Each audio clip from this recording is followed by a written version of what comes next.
गोजोन्थों रायजो राजाफोर आंनि गोसो गोरबोजों नोंथांमोनखौ बरायग्रोनाय थाबाय। दिनैसिम नोंथांमोना आंनि भिडिअखौ अनसायनायनि गेजेरजों दिनै नोंथांमोननि गेजेराव आङो बेखौनो लाबोनो सानदों। दिनै जोंनि बिटिसि सरकार आसाम सरकारा मा जानो थांगासिनो दङ बिनि सोमोन्दै मानगोनां एमएलए उकिल गगৈ बिथाङा मा बुंदों नोंथांमोनहा भिडिअ क्लिपखौ दसे उनाव नुनो मोनगोन। बिनि सिगां आङो फंनैसो बुंनो सानदों। थारैनो जोङो नायदो रायजो राजाफोर, जोंनि बर' हारिनि गेजेरावहाय मोनसे बिथांमोनहा उरा बाथरि बुंनानै जोंखौ ललिपप जाहोबाय थानो बेबायदि साननायखौसो जों नुनो मोनदों। मानो होनोब्ला रायजो राजाफोर नायदो, जोंनि बिटिसि सरकारनि थाखाय माबाया आसाम सरकारा मा मावदों, मा हरदों, मा मावनानै होदों गासैखौबो जोङो लांफिनजोबनायखौसो नुनो मोनदों। रायजो राजाफोर नोंथांमोनहा मा मोन्दांथि मोनदों नोंथांमोनहा कमेन्ट खालामहरनायनि गेजेरजों बुंहर। गोबांथार मानसिया रोङा हसिया जानला मोनला बुंदों होननानै बुङो, नाथाय जों गासैखौबो स्टाडि खालामनानै मोननानैसो एडुकेटेड पार्सनखाय जों बुङो। रायजो राजाफोर दिनैहाय नुनो मोनदों रायजो राजाफोर, जोंनि बिटिसिनि थाखाय बिश्वनाथ आरो दिनै तामुलपुर डिस्ट्रिक्टखौ बिथांमोनहा फोसावनानै होनाय जाबायमोन, नाथाय बेखौबो दिखांनानै लाफिननाय जाबाय। दिनै उकिल गगৈ मानगोनां बिथाङा बुंदों दिनैनो डिक्लेयार खालामो गाबोननो सिफायो। जोङो नुनो मोनो साननैसोनि सिगां UPSC IAS माबा होनाय बायदि एग्जामिनेशन होनाय बायदि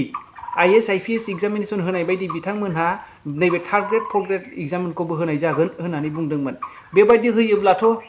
रावबो एकथ' खरसा खालामनानै माबा खालामनानै बेबायदि जालायोब्ला गोबांथार ओरैनो भिखारिसो जानायनि लामायाव दङ रायजो राजाफोर। मानो होनोब्ला जोङो बे थार्ड ग्रेड फर्थ ग्रेडनि थाखायनो एथ' खस्थ' खालामनांगौब्ला रायजो राजाफोर बे मोनसे एक्सेप्टेबल नङा, जायनि थाखाय बिथांमोनहा साना हसिया दिनै बेखौ उथायनो गोनां जादों। रायजो राजाफोर गरिब थाखोनि सुबुंफ्रा रावबो साख्रि मोननायनि लामायाव गैलामोन जुदि बेबायदि खालामोब्ला। रायजो राजाफोर आरो मोनसे दुखुनांथाव बाथ्राया बेनो, जोंनि बिटिआर ना बा बिटिसिनि 10था कलेजखौहाय दिनैहाय बिथांमोना प्रभिन्सियेलाइज खालामबाय होननानै फोसावदोंमोन नैबे उइलसन हासानि गेजेरजोंहाय। दिनै जोंनि बिटिआर सरकार बा बिटिसि सरकारा बिटिएडि सरकारा रायजो राजाफोर दिनैहाय मा खालामो बेखौबो दिनैहाय बोखांनानै लाफिनबाय जानाय नंला होननानै। बेबायदि जुदि हेमन्त बिश्व शर्मा बायदिखौ जुदि जोंनि माबा दोनबाय थायोब्ला जोंनि ST आरो जोंनि बिटिसिया माब्लाबाबो डेभेलप जानाय नङा। दिनै थगायनानै बिथांमोनहा मा खालामनो फाइनाल एन्ड कमप्रिहेन्सिभ साइनखौ लाबोबाय। जिथु आर्टिकेल मा होनो 244नि गेजेरजोंहाय जोंनि बर' बा जोंनि माबायाव आसामनि गेजेरावहाय जोंहा सिङावहाय जानानै थाखाबायमोन, जोंहा मोननांगौ माबा मा होनो मोनसे सेपारेट स्टेट मोननांगौ बा बेबायदि क्राइटेरिया दंखासैमोन। बेखौनो दिनैहाय माबा गिनानै डक्टर हेमन्त बिश्व शर्मा बिथांमोनहा मा खालामदों, दिनैहाय फाइनाल एन्ड कमप्रिहेन्सिभ लिरनानै माब्लाबाबो बड'लेण्ड बिला होननानै मिथिं दावथिङाव प्रमद बर'मोननि सिगाङाव जों बुंनायखौ नुनो मोनदों। बेनिखायनो रायजो राजाफोर बेबायदि मानसिफोरखौ जोंनि बर' हारिनि थाखाय जोंनि ST माबानि ट्राइबेलफोरनि थाखाय जुदि बिथांमोनहा मोजां मावाब्ला जों गासै STफ्रा ज' जानानै जों गासै बर' हारिफ्रा एक्सट्रा जोङो जानानै दिनैहाय गाव गावखौ मोनदांथिनानै खौसेथि जानानै जुदि मावाब्ला जोंनि बर' हारिया अलखद होननानै आङो सानो। रायजो राजाफोर नोंथांमोना आंनि बे कमेन्ट खालामनायाव बे आंनि बाथ्रा बुंनायावहाय सैथो मोनदोंना मोनाखै नोंथांमोना कमेन्ट खालामहर। आरो दिनै मानगोनां उकिल गगैया डक्टर हेमन्त बिश्व शर्मानि सिगाङाव मा बुंदों नाय रायजो राजाफोर। কোৱা হলে এহালো নাই এনেকে বুলি এটা শব্দ অসমীয়া বাক্য আছে নে নাই, যে কথা বহুত ডাঙৰ ডাঙৰ কিন্তু কামত নাই। হিমন্ত বিশ্ব শৰ্মাৰ ফৰেষ্ট ডিপাৰ্টমেণ্টে ইয়াতে বাঘ ধৰিবৰ কাৰণে আপোনাৰ টেংকুলাইজাৰ আনিলে, টেংকুলাইজাৰে গাঁতে লগাব নোৱাৰিলে বাঘ। তাৰপিছত 2 নম্বৰ, তাৰপিছত আপোনাৰ পিঞ্জৰা আনিলে, পিঞ্জৰাত দিবৰ কাৰণে ছাগলী, ছাগলীটো কিনিবৰ কাৰণে তেওঁলোকৰ শক্তি নাই, ৰাইজৰ পৰা আকৌ দান বৰঙণি বিচাৰে। এইটোৱে হ'ল অসম চৰকাৰৰ প্ৰকৃত অৱস্থা। তেওঁলোকে জনতাক সুৰক্ষিত কৰিব নোৱাৰে। তেওঁলোকে গোটেই মানে বছৰটোৰ 11 মাহ অকল হিন্দু মুছলমানৰ ৰাজনীতি কৰে আৰু মাত্ৰ এমাহৰ কাৰণে বানপানীৰ কথা কয়। গতিকে বানপানীৰ সমস্যা ক'ত সমাধান কৰিব পাৰিব, য'ত 11 মাহ 12 মাহ তেওঁলোকে আচলতে গোটেই সময়খিনি অকল বানপানীৰ কথা অসমৰ আটাইতকৈ ডাঙৰ জাতীয় সমস্যাটো বানপানীৰ কথা আলোচনা কৰিব লাগে আৰু বানপানীৰ সমস্যা সমাধান কৰিবৰ কাৰণে কাম কৰিব লাগে সেই সময়খিনিত তেওঁলোকে হিন্দু মুছলমানৰ ৰাজনীতি কৰি থাকে গতিকে মই চৰকাৰক আহ্বান জনাইছো যে অসমৰ বানপানী সমস্যাৰ স্থায়ী সমাধানৰ কাৰণে চৰকাৰে কাম কৰিব লাগে আৰু চৰকাৰে হিন্দু মুছলমানৰ ৰাজনীতি বাদ দিব APSC পৰীক্ষাৰ দুদিনমানৰ আগতে আমাৰ এই অঞ্চলতে ৰৌমাৰী বিলত মাছ মাৰিবলৈ যোৱা বুলি দুজন খেতিয়কক ককায়েক আৰু ভায়েক দুজনক গুলিয়াই হত্যা কৰিছিলে বন বিভাগে মানে কেইদিনমানৰ আগতে দুজন খেতিয়কৰ ওপৰত দাদাগিৰি দেখুৱাই তেওঁলোকক হত্যা কৰি দিলে এনকাউণ্টাৰ কৰি মাৰি দিলে 2 নম্বৰী এনকাউণ্টাৰ ভুৱা এনকাউণ্টাৰ দুজন খেতিয়কক মাছ মাৰিবলৈ মানে বিলত যোৱাই নাই মথাউৰিৰ ওপৰতো উঠা নাই মথাউৰি পাৰেই হোৱা নাই তাতে দুজন মানুহক গুলিয়াই হত্যা কৰি দিলে কিন্তু যেতিয়া এই ঠাইখিনিতে প্ৰায় একেবাৰে ওচৰতে এই চুইচ গেট অঞ্চলত যেতিয়া এটা বাঘে যোৱা কেইবাদিন ধৰি অত্যাচাৰ কৰি আছে মানুহক দুজন মানুহক গুৰুতৰভাৱে আঘাতপ্ৰাপ্ত কৰাৰ পাছত এতিয়া মৃত্যুৰ সৈতে যুঁজি আছে GMCৰ এজন মানুহো আৰু বেছিকৈ আঘাতপ্ৰাপ্ত হৈছে কিন্তু এতিয়া কিন্তু ফৰেষ্ট ডিপাৰ্টমেণ্টৰ কোনো অস্তিত্ব নাই এটা বাঘ ধৰিব নোৱাৰা মানুহে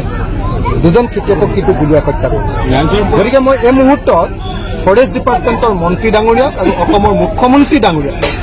অতি সোনকালে লাওখোৱা অভয়াৰণ্যৰ পৰা ওলাই অহা বাঘে এই অঞ্চলৰ মানুহক যিধৰণে আক্ৰমণ কৰিলে সেই আক্ৰমণ কৰা যিসকল মানুহ যিসকল হস্পিটেলাইজ হৈ আছে তেওঁলোকক যথোপযুক্ত ক্ষতিপূৰণ দিবৰ কাৰণে তেওঁলোকৰ পৰিয়ালক যথোপযুক্ত ক্ষতিপূৰণ দিবৰ কাৰণে দাবী জনাইছো আৰু তেওঁলোকৰ চিকিৎসাৰ কাৰণে আহ্বান জনাইছো আৰু লগতে এই অঞ্চলতে থকা এতিয়াও সন্ত্ৰাস সৃষ্টি কৰি থকা এই মুহূৰ্ততো সন্ত্ৰাস সৃষ্টি কৰি থকা বাঘটোক অতি সোনকালে ফৰেষ্ট ডিপাৰ্টমেণ্টক ধৰিবৰ কাৰণে আৰু ইয়াত নি আকৌ লাওখোৱা বনাঞ্চলত মেলি দিবৰ কাৰণে মই আহ্বান জনাইছো হিটলাৰে যেনেকৈ গোটেই পৃথিৱীৰ মানুহক নিজৰ ইচ্ছামতে যেতিয়া তেতিয়া যিকোনো কাম কৰিছিলে গোটেই পৃথিৱীত বিশ্বযুদ্ধৰ অৱতাৰণা কৰাইছিলে আমাৰ মুখ্যমন্ত্ৰীয়ে ৰাতি ফটকে কিবা এটা ভাবি দিয়ে ৰাতিপুৱা হঠাতে কিবা এটা কাম কৰি দিয়ে কাৰো লগত আলোচনা বিলোচনা নকৰে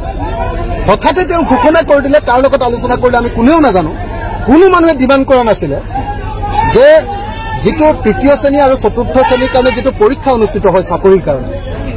ADRA বুলি কয় সেই পৰীক্ষাটো তেওঁ APSCৰ নিচিনা কৰি পেলাব বুলি ঘোষণা কৰে আৰে APSCৰ নিচিনা পৰীক্ষা দি কোনোবা ড্ৰাইভাৰ হ'বলৈ কোনোবা পিয়ন হ'বলৈ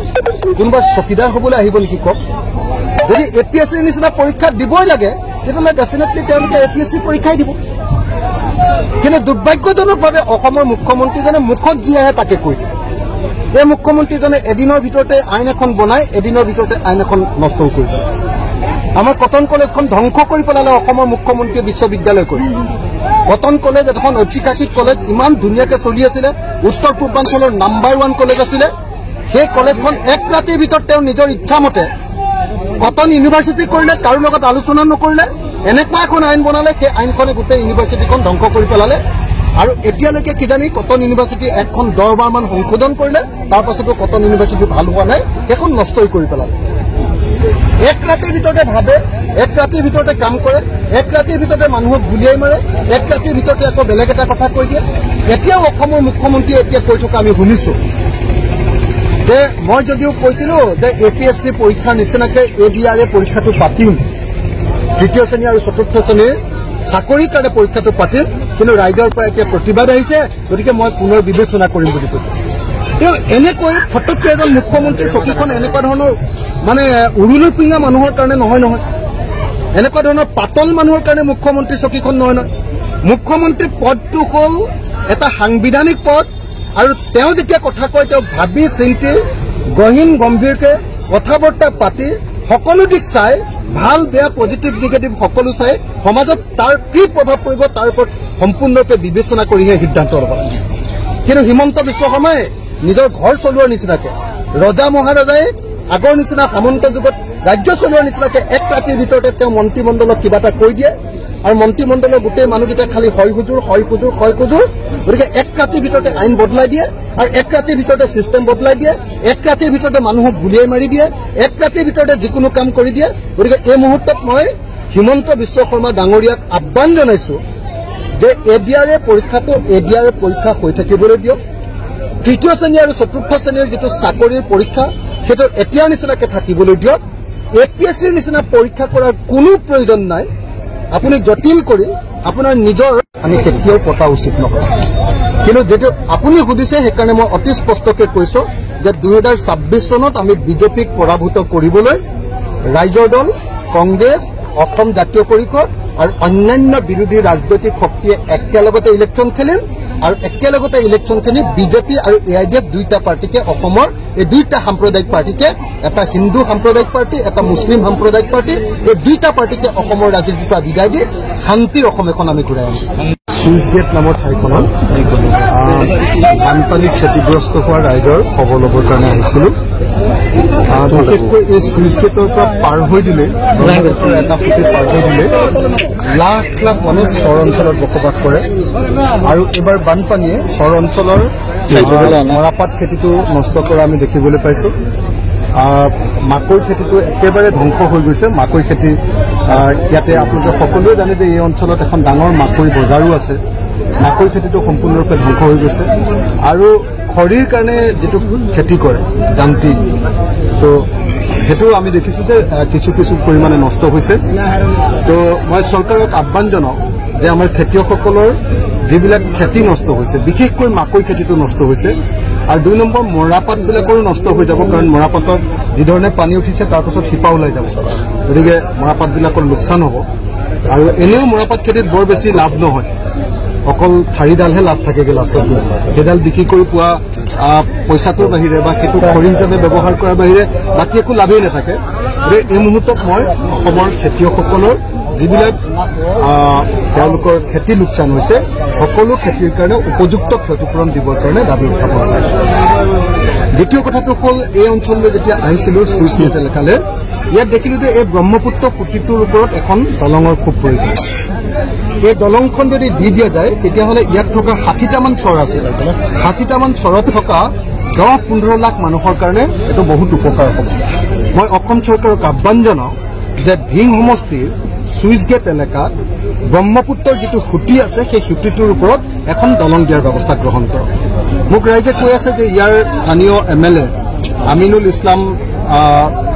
তেখেতে বহুতবাৰ এইটো প্ৰতিশ্ৰুতি দিলে দলংখনৰ কিন্তু এতিয়ালৈকে নিৰ্মাণ কৰিব পৰা নাই ইয়াৰ প্ৰাক্তন আমাৰ সাংসদ গৌৰৱ গগৈ ডাঙৰীয়ায়ো এই দলংখন নিৰ্মাণৰ কথা কৈছিলে কিন্তু এতিয়ালৈকে হৈ উঠা নাই বুলি মোৰ ৰাইজে কৈ আছে গতিকে মই চৰকাৰক আহ্বান জনাম যে 8 লাখ 10 লাখ 15 লাখ মানুহ যিটো অঞ্চলত বসবাস কৰে গোটেই চৰ অঞ্চলৰ মানুহৰ কাৰণে হস্পিটেললৈ অহাৰ ৰাস্তা চৰ অঞ্চলৰ মানুহৰ কাৰণে স্কুললৈ কলেজলৈ অহাৰ ৰাস্তা যেহেতু এইটোৱে ৰাস্তা গতিকে মই এই ব্ৰহ্মপুত্ৰৰ সুঁতিটোৰ ওপৰত চুইচ গেট অঞ্চলত ধিং সমষ্টিৰ চুইচ গেট অঞ্চলত এখন পকী দলং নিৰ্মাণ কৰিবৰ কাৰণে চৰকাৰক আজি ইয়াৰ পৰা আহ্বান জনাইছোঁ এইটো অত্যন্ত প্ৰয়োজন অসমৰ সংখ্যালঘু ৰাইজ ইয়াতে যথেষ্ট পৰিমাণে কষ্টত বসবাস কৰিছে মই আশা কৰিম যে চৰকাৰে চুইচ গেট অঞ্চলত এখন পকী দলং দিয়াৰ ব্যৱস্থা